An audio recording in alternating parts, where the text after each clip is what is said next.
Friends, இன்றைக்கி நம்ம பார்க்க போகிறது நம்மளுடைய கழுத்து, அதுக்கப்புறம் பார்த்திங்கன்னா கை கால் முட்டிகளில் வந்து நல்ல கருப்பாக டார்க்கான கலரில் இருக்கும். அந்த மாதிரி இடத்துல இருக்கிற கருமையை போக்குறதுக்கு ரொம்ப ரொம்ப ஈஸியாக வீட்டில் இருக்கிற 4 பொருட்களை வச்சு எந்த செலவும் இல்லாமல் எப்படி செய்கிறதுன்னு தான் பார்க்க போகிறோம். வாங்க வீடியோக்குள்ளே போகலாம்.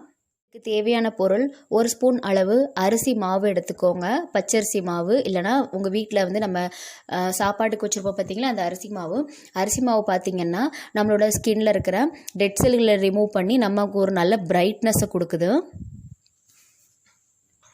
அது மட்டும் இல்லாமல் அரிசி மாவு வந்து நம்ம முகத்தை வந்து வெள்ளையாக்குறதுக்கும் ரொம்ப ரொம்ப ஒரு யூஸ்ஃபுல்லான ஒரு பொருள் தான். அடுத்ததாக ஒரு 1/2 ஸ்பூன் அளவு தயிர் சேர்த்துக்கோங்க. தயிர் பார்த்திங்கன்னா நம்ம முகத்தில் இருக்கிற, அதாவது கழுத்து, அதுக்கப்புறம் முட்டிகளில் இருக்கிற கரும்புள்ளிகளை, அந்த கருப்பு தன்மையை நீக்கிறதுக்கு ரொம்பவே உதவியாக இருக்குது. அடுத்ததாக 1 ஸ்பூன் அளவு தேன் சேர்த்துக்கோங்க. தேன் பார்த்திங்கன்னா நம்மளோட ஸ்கின்னோட pH லெவலை வந்து நல்ல சீராக வச்சுருக்கிறதோட நல்ல ஒரு முகத்துக்கு வந்து ஒரு மினுமினுப்பை கொடுக்குது. நல்லா ஷைனிங்காக இருக்கிறதுக்கு உதவியாக இருக்கும். கடைசியாக ஒரே 1 ஸ்பூன் அளவு கோல்கேட் பேஸ்ட் எடுத்துக்கோங்க. இதை வந்து கண்டிப்பாக முகத்துக்கு யூஸ் பண்ணக்கூடாது. ஏன்னா நம்ம பேஸ்ட் சேர்த்துருக்கோம் பார்த்திங்களா, ஃபேஸ் வந்து ரொம்ப சென்சிட்டிவானது. அதனால் கண்டிப்பாக முகத்துக்கு இதை வந்து நம்ம யூஸ் பண்ணக்கூடாது. பேஸ்ட்டு சேர்க்காம வேணால் நீங்கள் இந்த மிக்ஸை வந்து நம்ம முகத்துக்கு சேர்த்துக்கலாம். பேஸ்ட்டு சேர்த்துருக்கிறதுனால இதை வந்து கழுத்துக்கு, அப்புறம் கை முட்டி, கால் முட்டிகளில் நம்ம வந்து கண்டிப்பாக யூஸ் பண்ணுறதை பற்றி ஒரு பிரச்சனையும் இல்லை. முகத்துக்கு மட்டும் யூஸ் பண்ணாதீங்க. இப்போ இதில் தேவையான அளவு தண்ணி கலந்து நல்ல ஒரு பேஸ்ட் பதத்துக்கு மிக்ஸ் பண்ணிக்கலாம்.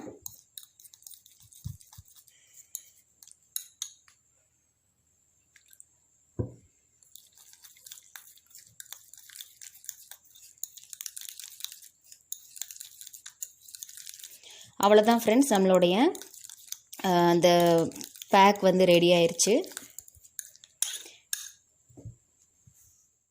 பாருங்கள் ஃப்ரெண்ட்ஸ், இப்போது இந்த பேக்கை வந்து இந்த மாதிரி எடுத்து கழுத்தை சுற்றி, அப்புறமா முட்டி பகுதியை சுற்றி, இந்த மாதிரி இடங்கள்ல இருக்கிற கருமை இருக்குது பார்த்திங்களா, அதில் வந்து நல்லா தேய்ச்சி விடுங்க.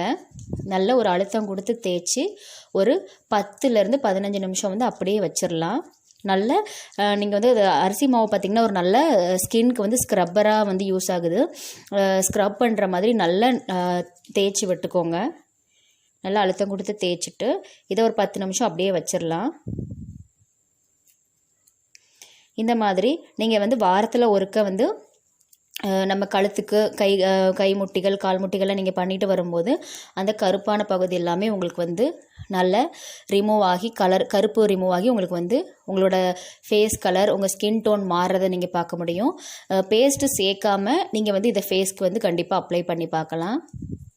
இப்போ நான் இதை அப்படியே 10 நிமிஷம் வச்சிடுறேன். அவ்வளோதான் ஃப்ரெண்ட்ஸ், நான் வந்து நல்லா வாஷ் பண்ணிட்டேன். உங்களுக்கு வந்து ஃபஸ்ட்டு ஒரு இதுலேயே வந்து உங்களுக்கு வந்து ஓரளவு டிஃப்ரெண்ட் தெரியும். இதை நீங்கள் கண்டினியூவாக நீங்கள் வந்து அப்ளை பண்ணிட்டு வரும்போது உங்களுக்கு வந்து இந்த கருமை எல்லாமே நீங்கி ஒரு நல்ல ஸ்கின் டோன் வரதை நீங்கள் கண்கூட பார்க்க முடியும். கண்டிப்பாக ட்ரை பண்ணி பாருங்கள். இந்த வீடியோ உங்களுக்கு பிடிச்சிருந்துச்சுன்னா மறக்காமல் நம்ம சேனலை சப்ஸ்கிரைப் பண்ணிக்கோங்க. தேங்க்யூ.